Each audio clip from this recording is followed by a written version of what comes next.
Steinitz says Israel pleased about compromise agreements between Obama and Congress.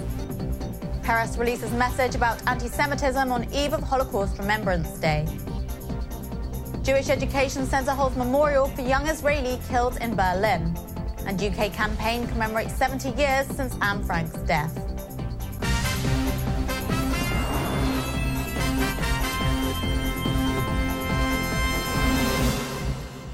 Shalom and welcome to the Jerusalem Post News. The top stories for April 15th.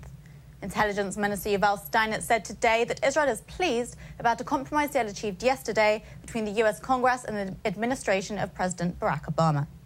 Obama dropped his opposition to a bill giving Congress a voice on a nuclear deal with Iran after members of his Democratic Party negotiated changes to the bill that had won strong support from both parties. Steinitz said Prime Minister Benjamin Netanyahu's speech to Congress was decisive in achieving this law. Iranian President Hassan Rouhani also responded to the move, dismissing it as a domestic matter.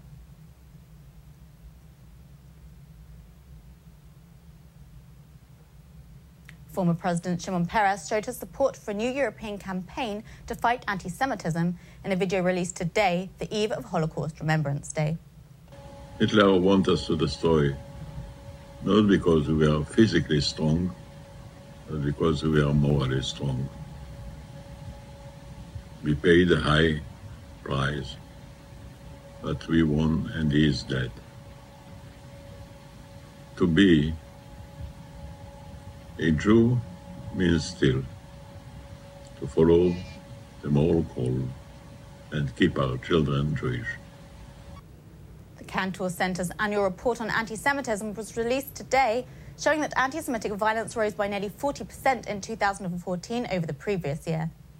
The report, prepared in cooperation with the European Jewish Congress, registered 766 violent anti-Semitic acts perpetrated with or without weapons and by arson, vandalism or direct threats against Jewish people or institutions, as well as private property. A memorial service was held yesterday for a 22-year-old Israeli who was beaten to death in Berlin last week. The Chabad Lubavitch Jewish Education Centre organised the event, attended by nearly 24 people. The young man, Yossi Damari, was found dead in the ruins of a restored church early on Easter Sunday. German media reported that a German national was arrested in connection with the murder. The German prosecutor said there was no indication that robbery was the motive, but also suggested that there was no evidence that the murder was politically motivated. And a new UK campaign to commemorate 70 years since the death of Anne Frank in the Holocaust remembers the young writer through her own words rather than with a minute's silence. We're much too young to deal with these problems. But they keep thrusting themselves on us until, finally, we're forced to think up a solution. Though most of the time our solutions crumble when faced with the facts. We could have a minute's silence to mark Anne Frank's death, but it wasn't appropriate. Anne Frank could not be silenced. Her voice has resonated across the generations in the 70 years since she died.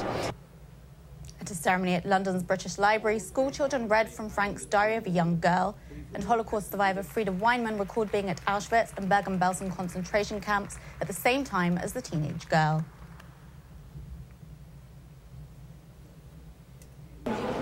In 70 years, it doesn't seem possible. But some of us are still around, to keep the memory alive. That's it for today. We'll be back tomorrow with more news from Israel. Until then, shalom from the Jerusalem Post studios.